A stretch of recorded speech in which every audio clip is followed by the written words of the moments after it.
Hi, folks. I'm Dan Dworkis, and this is the Emergency Mind podcast, a space where we bring together lessons from the emergency department and beyond about performance when it matters the most and applying knowledge under pressure. Our guest this episode is actually me, right? So we're going to run this interesting experiment. I've had this idea that I've been kicking around about what excellence is in crisis and emergency, and it's been floating around. I've been approaching it obliquely, but never quite getting where I wanted to go with it.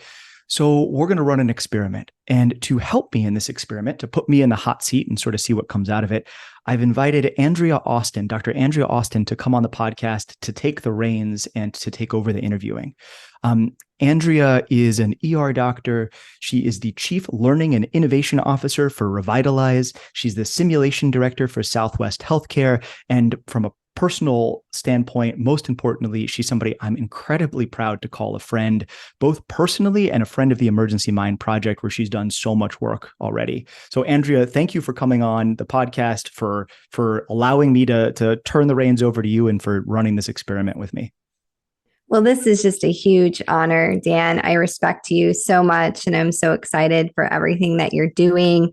And I just want to also thank you for the content that you've created. We're using it in our simulation lab.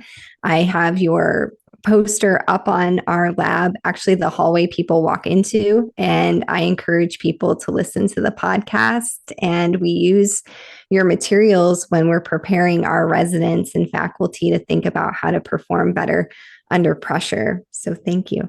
Oh, right on, right on. So folks listening, the only thing I have really told Andrea here is that I want to talk about excellence, and we've traded like one or two ideas, but I've been purposefully vague, not to be annoying, I hope, but mostly to sort of like set a pretty even stage for whatever comes next. So I'm going to turn this over, and we're gonna hopefully come out with something interesting at the end of this. I know we will. Every time we sit down and talk, my mind gets blown. So I'm excited to share that in real time with our listeners. All right. Well, ready? Let's do it. Okay. So we often use SAFE as a stand-in for excellence. And I'm really wondering what your thoughts are with the relationship between safety and excellence. Yeah. So, okay, a lot of this thought started as I was working with teams outside of the emergency department and trying to talk to them about like what they were aiming at. Right. So we're all sitting here, we're a bunch of different teams, and we're all operating in conditions of stress and uncertainty, complexity, high impact, liminality. And we're trying to achieve something, but we're not really sure what that something is. And I've had intersections with a number of really top tier athletes, Olympics and parallels to Olympics. And in those types of environments, it feels honestly relatively straightforward to define what excellence looks like, right? Like you run distance X in time Y, where Y is faster than anybody else, right? You are the gold medalist. You have won that space. And there's some exceptions to that. Like if you read some of the flow research and you see how, like the book, The Rise of Superman, like you see how certain people can really take those types of even sports into spaces where nobody else has ever been, and they're redefining excellence as they go. But for the most part, you're able to define what you're sort of getting at. That's very different than I think the world that you and I inhabit a lot, Andrea. Like it's not clear in a lot of ways what excellence is. And one thing that is often put up as a proxy for excellence is safety. And this is sort of like the safety one definition. We'll probably drift into safety one, safety two here in a few minutes, but the safety one definition, which is sort of the lack of bad things, right? Safety in that viewpoint is the lack of bad things. And so we think about what is an excellent team. Well, an excellent team is a team that delivers the product, whatever the product is, if that's emergency medicine or a technical rescue or a hostage rescue negotiation or whatever. They deliver the pizza, so to speak, without anybody getting hurt or injured. And that's kind of where we stop a lot of times. We're like, yep, this team's excellent because they deliver it. And maybe there's a longitudinal consistency piece to it. They deliver pizzas on a regular basis without anybody being hurt. And like, that's important, right? Like you don't want people hurt. You don't want people injured. But I'm left in that discussion being like, I don't think that's it. I think that excellence is more than just the lack of bad things. right? I think that there's something positive that we're missing from that as we try to define it. And I hope, I guess that's my hope of this experiment, that we can sort of poke and prod at that idea a little bit and try to fill in some of the missing pieces. Right. And maybe for some of our listeners that are scratching their head, let's just stick with emergency medicine because that's, where we both practice and maybe most easy to start as an example. So if I'm listening to this and I'm an emergency physician, I say, well, all right, there's a lot of metrics that get thrown at me. So I have, door to doc time. I have door to needle time, whether that's TNK for stroke or the time the Mm-hmm, person gets to mm-hmm. the cath lab. So I think I have a pretty good understanding of what excellence is. It's, meeting those metrics that are an extrapolation of quality, which is about saving patient lives. So what are those metrics missing, or how does that land in the safety one and then Yeah, trying to move to this safety two, which we should probably unpack those definitions as well when we get to them. for sure. So I think that's a really interesting thing to dig into, right? Like there are all these metrics that we're supposed to meet.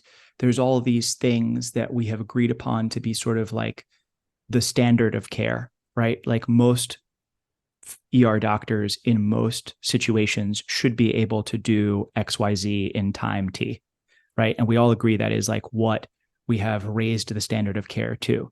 You go back in time, right? The standard of care was like leeches or whatever, right? So now we have come farther, we have advanced our knowledge, and we've said, okay, well, we can do better, so we should do better. And we've concentrated a lot on bringing up the bottom, right? We've said, okay, there's some sort of distribution of what people can do, and we want to make sure the floor of that distribution is here. And then we've sort of tied ourselves as an organization, as ER doctors, to this philosophy that we will do the floor, right? We will do the floor, we'll do the floor really well, and we'll do the floor quickly. And I think that that's one way to think about, that's one way to think about progress, and that's one way to think about productivity, and one way to think about operations. But it's probably not the only way. To go back to the Olympic model as sort of a counterpoint example from this, that's kind of like saying to be in the Olympics, you have to run the 100-meter dash in under some number of seconds. I have no idea. I'm not a sprinter. I wouldn't even begin to tell you what that number is, but it's probably a number that I would not be able to reach by any stretch of the imagination, right? But you have to do some task in at least some level. And like, that's true. Like you have to do that in order to get into the Olympics. But we don't think about excellence in the Olympics as meeting the floor. We think about it as pushing the ceiling. We think about it as pushing the edge of what we could do and what we're able to do and what the human species is able to do, right? We're pushing the edge of humanity towards something. So to me, I think that like if I'm trying to create some sort of a sweeping definition of excellence in emergency, then part of it is the floor, right? We have baselines that we hit. And that goes all the way back to like, we do no harm, right? That's a baseline that we really believe in, that everybody should be able to do as we're providing emergency care. But I think it's more than that. I think it's more than just the, early goal directed therapy for sepsis or door to doc time for, stroke or CT time or any of those metrics that we're using. I think those are necessary, but insufficient to get us to true excellence. Now, maybe that's because excellence is more about possibility and more about stretch. Again, if you go back to this flow research, right, we think that we tend to think of humanity being able to hit this flow state when we are reaching for goals that are, the number that's thrown out is somewhere around 4% harder than what we think we can accomplish. Right. And that's an interesting number. And we can sort of ignore where that comes from for a second, because I think that's not really the direction to go for this. But the point is that it's about pushing the boundary forward. And even as we do that, I think part of what is providing excellent emergency care is doing that while maintaining a floor that helps people. Does that make sense? That sort of difference that I'm throwing in there? Yeah, it definitely makes sense. So we've talked a little bit about safety one. Mm-hmm. Where are you going with safety two? Where do you feel that there's this gap and how that connects to excellence? So, okay, if I excuse me, if I didn't say this as much in the beginning as I should, this whole conversation is an experiment, right? This is an on the fly sort of like, wrestling through concepts. So I will totally reserve the right to evolve my opinion about this as I learn more in the future.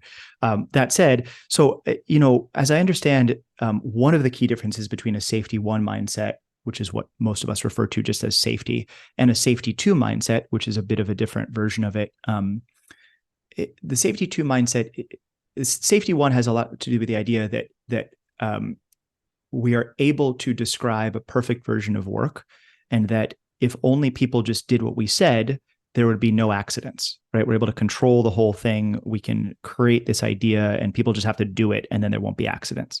In some ways, this is the logic that implies the floor that we're talking about, where the door to dock time should be X number of seconds. Everybody has to do that. If you do that, there's no problems. If you do anything else, there's problems. Safety two takes a little bit of a different mindset, which takes a resilience and a capacity mindset, and says, actually, like, you can't control everything or describe everything about work, right? There's a huge difference between work as imagined and work as done. And safety two focuses on this idea of work as done. So one thing I would say right off the bat is that excellence, whatever we arrive at, it's going to exist in a work as done environment, right? Because excellence is reality based. It's not theoretically based. So, or at least in whatever this view of excellence is I'm trying to aim us at. So, you take this idea of work as done, you take the idea that you can't prescribe everything about work, and instead you ask, well, what does it take for things to go right most of the time? And so in that view, safety is the capacity for things to go right. It's having the ability for things to go well most of the time. It involves believing in and listening to the people doing the work and empowering them to be able to get things right, as opposed to prescribing them things that prevent them from getting things wrong. And I think that view, which is something I came to later in my career and I didn't learn about when I was just training, I think that view is incredibly important for doing really high quality emergency medicine. Like believing in the value of work is done and believing in the value of having the capacity for things to go well. And I think that points us towards some of excellence, because I would say that part of excellence is the ability to get things done across a wide variety of circumstances, a wide variety of real circumstances that you actually face, right? So you could say that a team that is excellent is able to provide a high quality of service across a wide surface area of environments. And in fact, if you had two teams and one of them was able to provide high quality, top-notch care only in a really small surface area, like only when the patient looked like this and came in from these hours and had this complaint, and team B was able to provide high quality of service across a wide variety of surface areas, I would say team B is more excellent than team A. Right. So the ability to apply that in various circumstances, I think, is a huge component of excellence. I don't know that that's in and of itself enough, though. I think safety two points us again towards the right direction. But just like safety one isn't all of excellence, excellence is more than just the lack of bad things. I would also probably say excellence is more than just the capacity for things to go well, although that's a huge component of it too. Yeah, I think what I'm struggling with is we started the conversation, with the idea of, okay, let's think about an Olympic athlete because we can all visualize what that is. So I'm going to use that analogy when we think about an emergency medicine physician. If we set up, this would be awesome if this happened, an emergency medicine version of the Olympics. And, it was like time to intubation, how fast do you and safely you put in a central line. It was like a simulation lab where you had all these various procedures to be the best emergency physician. What's missing from that is, this whole idea of how work is actually done. And I would posit, after watching at this point, maybe thousands of emergency physicians in the real world and in the simulation lab, I think an average physician that, maybe takes a little longer to intubate, doesn't have the best technical skills, but is placed into a very resilient system, and Mm, that they have emotional intelligence, and able to leverage their team, will do better every time. If I'm putting money on them, if this was a gamble, I'm actually going to put my money on that person, and not who I've seen many times, people that are technically very excellent, but they fall apart in the work is done, which is, that's the emergency department. There is no, yeah. it is such a chaotic environment. So that's what I'm struggling with a little bit, and with the terminology excellence, because I think when we hear excellence, my head goes to, I guess it's my conditioning that excellence is perfection. It's Mm, being, technically excellent. And I think it's also because of going through medical school, there is a focus on individual performance a lot. But the longer I do this job, I'm very much like, well, you can be the best. If you go into a dysfunctional system, then we fail. There is a line. And I've been in those situations where I am very capable, not only technically, emotionally, teamwork, communication wise, but the system is failing. So am I not mhm. excellent in that capacity? Yeah, those are great questions, and there's like a ton of really interesting stuff to unpack in that. So I think, if I borrow um, what I've thought about from jujitsu, which I am not excellent at, but I've spent a lot of time thinking about, right? And I've seen excellence in it, right? You see people that are certainly technically proficient, right? Like high levels of technical proficiency that think broadly and deeply about the game and that bring a passion and a love to it, that they have an art to it where it's not just technical perfection. It's also like an absolute art and it's a joy to watch them. I would say, in my beginner's mind understanding of that, that excellence is not about perfection. It's about being uh, a lifelong student of an art, right? And that we don't require perfection for excellence. And those two things are a little different, right? Because again, perfection sort of uh, presupposes like that's even possible, or that there's a right answer to how to do a thing exactly, which drifts a little bit for my taste into work as imagined, right? Because what we're Right. doing in the ER, like perfection's really not what we're aiming at most of the time. We don't really think that's possible a lot of the time. Even what we're trying to do is do the best we can with what we have. But which drifts into the second point of like, is excellence an individual characteristic, or is excellence a team characteristic or a system characteristic? And it's probably all three, right? There's probably an excellence that I can aim for as a human being, as a provider, as an operator. And there's excellence that I can aim my team at. Um, Something that's in here that's a closely related concept to this is like, is excellence local or absolute? Right. And I think that it's probably a little bit of both, right? When I think about like when I was, working with the Indian Health Service in a smaller hospital, like there were days and shifts where we got really close to excellence. We were operating as a wonderful team. We were able to take all of the resources we had available in that community and apply them to the pointy end of the stick and help people where and when they needed it, right? Like we were able to take humanity's knowledge as a whole and deliver it where it was needed. And that is part of excellence.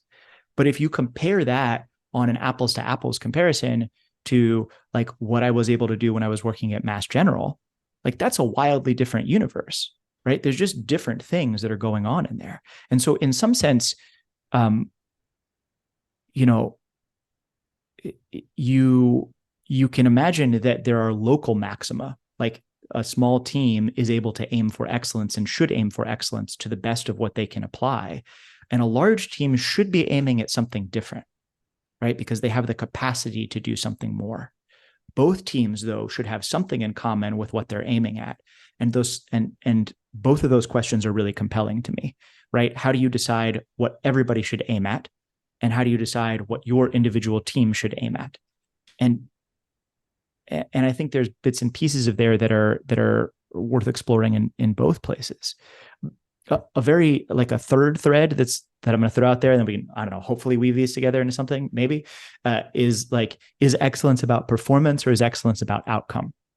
Right. So we always talk about, like, multiple times in the project, we talk about performance versus outcome, where outcome is what happens. Do you win or lose a match? Does the patient live or die? Does the catheter get placed in the right place or not? And then performance is your controllable piece of that puzzle. Did I operate at the highest level of my ability? Did I play the hand of cards I was dealt to the best that I could? Right? Because you can have an incredible ER doctor supported by an amazing team in a highly functional system who is able to bring every possible thing to bear, every piece of human knowledge to bear for a patient, and that patient can still die. We don't control that. Right. But I would argue that there's excellence that's achieved by that team in the trying to help the patient. Now we also have to acknowledge the counterpoint with that, which is that, like, if you try really hard and the patient always dies, like, is that excellent? Right? Like, there's probably an outcomes component of it too. And I would argue that an excellent team, what are we going to call it? They're above average, right? Like, maybe this is a baseball analogy. Like, what's a great batting average, right? It's not 100%. Right. It's somewhere in the middle there. I don't play baseball enough to pull this metaphor off. I'm sorry, but I'm sure that I know that it's like, I know that even really good hitters have what is essentially a low number on their batting average. It's just that they're above average, and that's what we think of as excellence. So where do you draw those lines, right? There has to be a performance component, an outcome component. There's an individual piece and a team piece. There's a local piece and an absolute piece to it. This is where I get lost in this, because there's so many threads about what it means to be excellent. And what I know for sure, even as I'm trying to balance all these threads, is that we have to talk about this on purpose, right? Let me say it this way. Excellence is not achieved by accident, right? We do not achieve excellence by accident. We don't stumble and fall backwards into excellent when we're trying to do something else. Just like nobody hits a perfect form on their high jump by accident. A jiu-jitsu person doesn't win a match by accident, and a chess master doesn't win a chess match by accident, right? We aim for excellence on purpose. So if we have to do that, then we have to talk about these things and ask, well, what do we think we should be aiming at? Right. And one of the things I also struggle with, and wasn't evident to me when I, started as an emergency physician, the delineation between performance and outcome, more and more, I'm focused on, quite frankly, the outcome. And I advise residents and colleagues that sometimes 80% effort is the best in certain situations, because if you're expending 100% in all situations, you don't have stamina to do this job. And I think we're taught that you always give peak performance no matter what, where I don't think that is a reasonable, sustainable way of doing things. Looking back on the pandemic, I think that was one of the last times you and I recorded together. I think it would have been really helpful to understand that at the beginning of the pandemic is 80%. Honestly, if looking back at the pandemic, and I'm using a broad generalization, if many healthcare workers had shot for 80%, and this is a generalization, we'd probably have a lot of the workforce still in place. Yeah. I mean, maybe what you're saying with that is that there's an integral over time effect to it, right? Like we think about in the Olympics, right? We want an Olympic sprinter to succeed in that one moment of a few seconds. Right.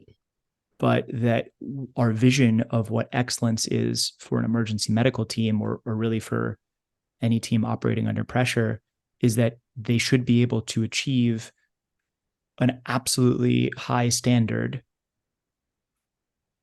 over time, multiple times. There's an integral of their work over time effect. Yeah. And I think everything, ebbs and flows a bit. There's very high stakes situations that, like I absolutely have to bring my 100% to this situation. And there's other situations where, maybe this gets into the outcome that that the outcome is the cards are already dealt. So this isn't really a good time to expend all that energy, which sounds weird when we're talking, about healthcare, but I'm much more thoughtful of that now, recognizing that we have a lot of team members leaving, that I have to be very careful when I'm truly demanding peak performance from people. Sure. Which gets at, I think, like, excellence being mission driven. And in many cases, operating under pressure, there's sort of this dual mission, or maybe even a triple mission, right? Where it's like accomplish the objective, but also accomplish the objective in a way that prepares you to achieve the next objective, even if you don't know what that is, or accomplish the objective and train the next generation of people who will accomplish the objective after you're gone. Right. And so there's this dual focus to it that, like you could imagine, like if you had a team that operated at just, and I'm just ignore the ridiculousness of this comment, but operated at, 200% efficiency, whatever the hell that means, for an extended period of time, and moved patients faster than anybody else, but absolutely burned themselves to a crisp doing it, destroyed morale, and wasn't able to field another shift the following week. I don't think that's excellent. I don't care how fast you are moving patients. I don't think that's excellent. With perhaps the one caveat that when we do operate under pressure, there are sometimes sentinel events that are so different than everything else that you have to change your definitions a little bit, right? You have a mass casualty incident where there are dozens of children injured. You have a large fire where whatever happens, and you have to throw everything you have at that moment, even if you're unable to then follow up the next day. Right. And in those situations, there has to be enough redundancy built into the system to support that. And like that's what was missing during the pandemic. There was no understanding of how long the situation was going to go on. And the healthcare system already runs with, especially on the physician end, with very little redundancy. And so we don't allow for the recovery, which is obviously a big part of what you talk about on the emergency mind. Is recovery has never been valued as part of excellence.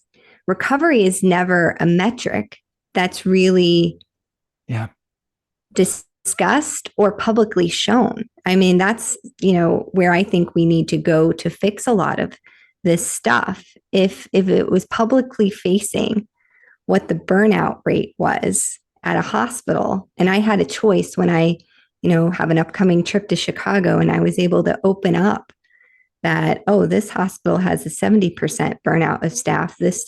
This hospital has a 30%. I'd like to see some other metrics, but that one would matter quite a bit to me. For sure. Before choosing a hospital. So I know we've drifted a little bit, but I think this is such a fascinating topic because there are so many different threads that come from this idea of excellence, and things that I would have never brought up 10 years ago if you had asked me about excellence. But now, I loved what Amy Edmondson and Cheryl Martin talked about recently, that Like, let's be clear, at the end of the day, excellence in healthcare is about the patient. It 100% is about them surviving and thriving, not only surviving, that they have wonderful lives. And that's why we've devoted our lives to talking about topics like this. But what we know is only focusing on that's what matters most. You're not going to get there. You have to focus on, it's not focusing on physician well-being or their professional development or their skill development for their benefit. It is ultimately for the patient. So yeah, absolutely right. I mean, and I think I would draw out from that, like when you say you wouldn't have thought about this 10 years ago, like excellence is a moving target the more you learn, right? As you are achieving the level of excellence you're able to get, you're also thinking ahead about how to push yourself and your team forward to do better tomorrow, right? Excellence is devoted to being better tomorrow than you are today. And that's true, I think, on an individual, a team, and an organizational level. I completely agree with you that we often leave recovery and capacity, and when we do talk about resilience, I don't think really talk about it the right way, but we often leave those out of the discussion of what excellence is, right? We think about, oh, are you able to achieve these metrics and move these patients and do this thing and perform. And we ignore all of the other pieces of it. Although, like, huge shout out here to, Brian Ferguson and my friends at Arena Labs, who are trying to change the discussion around that in healthcare and on the front lines of healthcare in particular. I think they're doing an amazing job of that. So there are pieces where it's getting in that direction, but as a whole, we tend to leave that out. And, I think that this idea that you're describing about, like, is there enough redundancy? Are we thinking about the reality, which is, again, a work as done question about how our teams are able to perform? Like that's sort of a systems level question about what excellence looks like, right? Because an right. excellent system is one that has the capacity for elite levels of action to happen across multiple teams. So if you're trying to provide care 24/7, 365, then you can't only, I would argue, but you're only able to achieve elite levels between 9 to 5 on weekdays, which is an all too common scenario in hospitals. Absolutely. Right? Like, I Yes. don't think that's an excellent system or an excellent organization. It's not.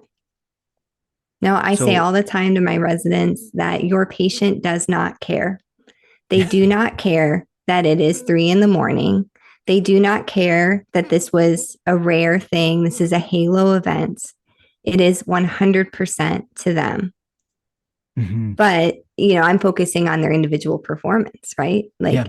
I think you and I, not to tout our own horns too much, but, we've kind of optimized our individual performance. I think that's where I'm feeling this tension, right? Like, sure, there's always little, like, let me learn this new little airway trick. I'm always interested in improving my craft, but by and large, it's pretty solid. So when I run into problems now, it's frequently a systems level issue. So, now after going through a little bit of burnout, I've now moved into, well, if I'm going to keep doing this job, then I've optimized myself. I have to start optimizing the systems around me. That's the next level. Yeah. I don't know, for me. I think I'm a very good ER doctor. I think I have certainly, we talked earlier about the floor versus pushing the edge. I think, like, yeah, like I have my baseline and my foundation, and I'm good at what I do. Sometimes, and part of the reason that I'm having this whole conversation is that, like, am I actually achieving excellence in this space? Am I pointing at and achieving excellence? Probably sometimes, probably not all the time, right? I think that there are days when I approach it more closely than others, and that it's, if I think about it as a moving target and that it's pushing the edge of what humans can do and driving forward, I think there's room to grow in there for me. And I know you feel the same way about having room to grow for it, because we've talked about this a bunch of times. But I also think you're right that, like, and I got a little bit into this with Scott Weingart on our recent 2-part podcast. Like, are you training an individual who can operate at an excellent level across any team? Or are you training teams that can operate at excellent levels, even if you swap out individuals on that team? Those are two different systems that train those things. Those are two different ways of approaching it. And we probably need both of those ways. But as an individual operating at a high level, yeah, I think you're right. You have to look at the system around you and drive that towards excellence as well. Absolutely. I mean, as a thought experiment, think back to your 5 most high stakes resuscitations that, really mattered. Like, it really mattered that you intubated, or whatever procedural teamwork, the emergency physician role mattered in that case. I've thought about this a lot. I like to think I'm really good at my job and that my patients benefit from when I'm there. But if I really get down to brass tacks and think about it, the vast majority of the time, if you had traded out me with any of my colleagues, I don't think there's that much of a difference. Now, part of that is I've been very thankful that I work at really phenomenal institutions. When I look at the last places that I worked, I'm really focusing on my time at LA County and the group I work with at Southwest. That is how I feel. The caliber of people is that high. So now, really the X factor for me is the people around me, especially in the post-pandemic world that we're in. I don't know what's happening at county, but for us, half of our emergency department nurses are new.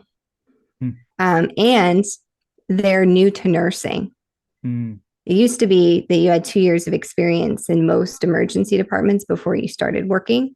Now they're new to nursing, and they're working in, I would argue, I mean, what area of the hospital has more the volume of risk than us?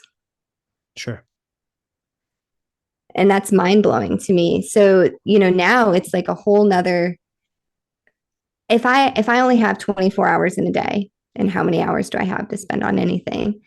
My return on investment for getting to excellence right now is investing in my team and organization. Yeah. That makes a lot of sense. It really does. It really does. Which is, again, I think why we have to have these types of conversations with each other, with the other people on the team, and with the people that are, sort of leading the ship towards a certain direction. Just, again, we don't achieve excellence by accident. And if we're not having these discussions, then we're pointing at something. But I don't know what that something is, and I'm not sure that's where I want to be going. There was a story from the book The Culture Code by Daniel Coyle, where he interviews the head of a restaurant in New York, and I'm blanking on the details of this. I'm sorry, but this person basically says, you always have a culture. You're always making choices, and your culture is a reflection of the choices that you make. You're never not making those choices. So whatever you're doing, whether it's conscious or unconscious, is what you're pointing at. I would argue, in this like terrible telling of that story, but I would argue that that holds true for what we're doing as organizations and systems as well. We're aiming at something.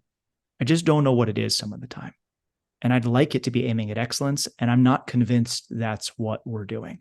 And I don't mean that as a critique of my current shop by any stretch of the imagination. I just mean in general, as I integrate over all of the different places I've worked, or as I integrate over, the other teams that I've had a chance to work with, like, what are you actually aiming at? And how do you know if you're aiming at excellent? Yeah, to make that practical, do you think we need like an excellence dashboard? I mean, I get a little bit, if I log into my portal, my provider portal, I get some metrics of the number of patients that I've seen. That's pretty much most of it. There's maybe some quality um, metrics that are fed back to me. But I mean, I bet I could find some quality metrics of my healthcare system, but it's not really easy to find. Honestly, most of the feedback we get, is okay. Well, we need time to antibiotics, and so you get a communication from the sepsis coordinator. And my pet peeve, I'm putting this out into the universe. Sepsis coordinators need to work clinically. They need to come to the emergency department and do work as work is done. I have zero respect, and I will stand by the statement if it's played in any office, any place that I've worked or work currently. I have zero respect for somebody that pushes a text message out and does not do work as done. The places that I've seen successful sepsis coordinators is they leave their desk, they come out when code sepsises are being called, and they help, they observe, and they help with debriefs and teaching. I will also say right now, if you're that person and you only work Monday through Friday, 9 to 5, you are part of the problem. Yeah. That's interesting. Yeah. I don't know what an excellence dashboard would look like. And if you're listening to this and you have ideas of what would be in it, please send them to me. Because I want to hear it. I think we've developed and have been rolling out this crisis skills test, which you can find in sort of the upper right-hand corner of emergencymind.com. And that is a set of skills that cross disciplines, that are at the individual level, that are sort of some of the waypoints towards excellence. And I think that's an interesting idea of what something like this might look like at an organizational or a team level. But just to bring this home, because I want to step back from sort of the murky philosophical waters we've been swimming in a little bit here. Like, what are some of the things that we actually identified over the course of this experiment about what excellence looks like in emergencies, right? Well, we've decided that it's based in reality, that it's about work as done, not work as imagined. We've decided that there are individual team and systems components to it. We've decided that it's more than just the lack of bad things. Some of the factors we've identified are performance-based versus outcome-based. Some are locally achievable versus globally achievable. We've, I think, decided that it's not enough to be great once. Like, you actually have to set up a recurring system that's able to be great multiple times. And that involves things like staffing and recovery and all of the stuff that rolls into that.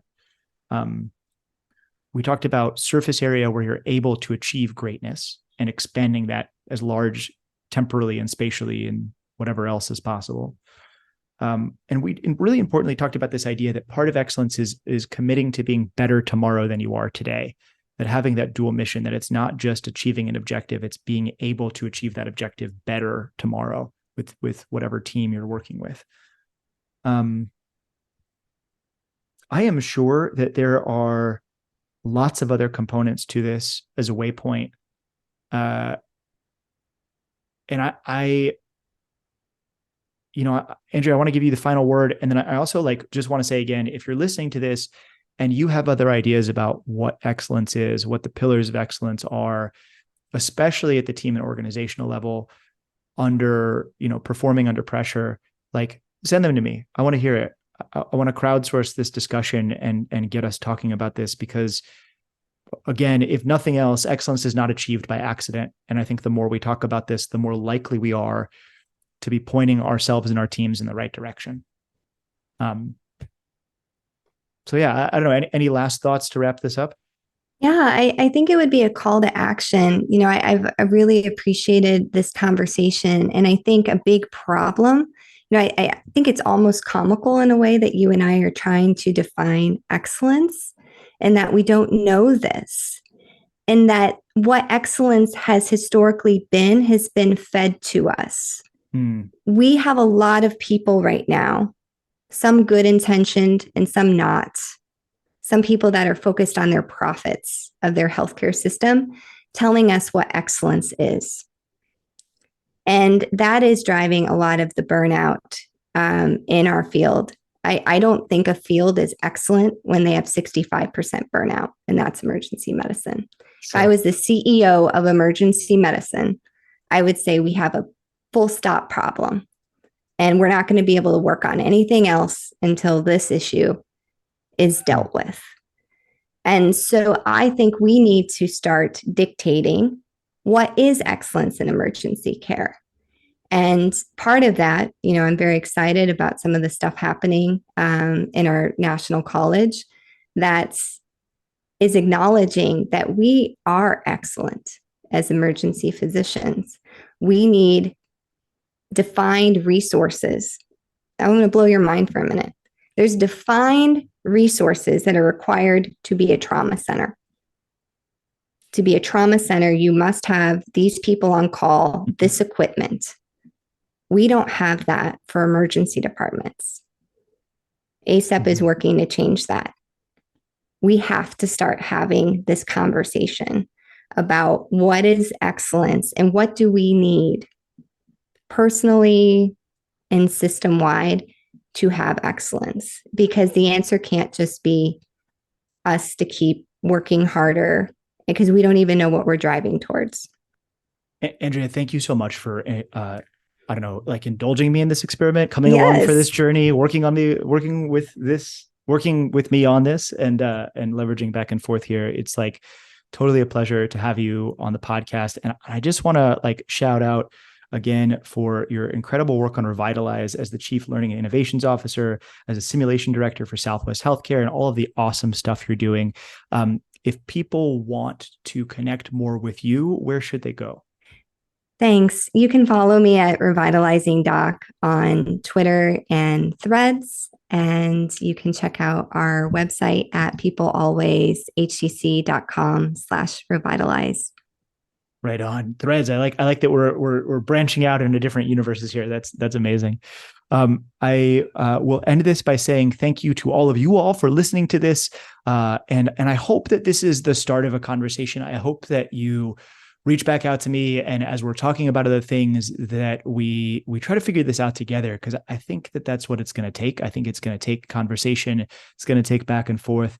It's going to take some argument and some discussion here, at the end of which I hope we have a better, clearer vision of what we're aiming towards and what excellence is, because I think that's a lot of our goal, right? To apply knowledge under pressure and to perform at our best when we're needed the most. And I'll end by saying that you should definitely get more involved with the Emergency Mind Project community. We would love to have you. The easiest way to do that is to head to emergencymind.com. There's lots of ways to link up with us. And as always, our goal here on the Emergency Mind Project is to push the field forward about how it is that we can apply knowledge under pressure, never to provide medical advice, and that anything we say here should not be construed as either medical advice or the opinions of anybody that we work for or with. It's just us out here in the wilderness trying to figure out what's going on. So thank you and good luck out there.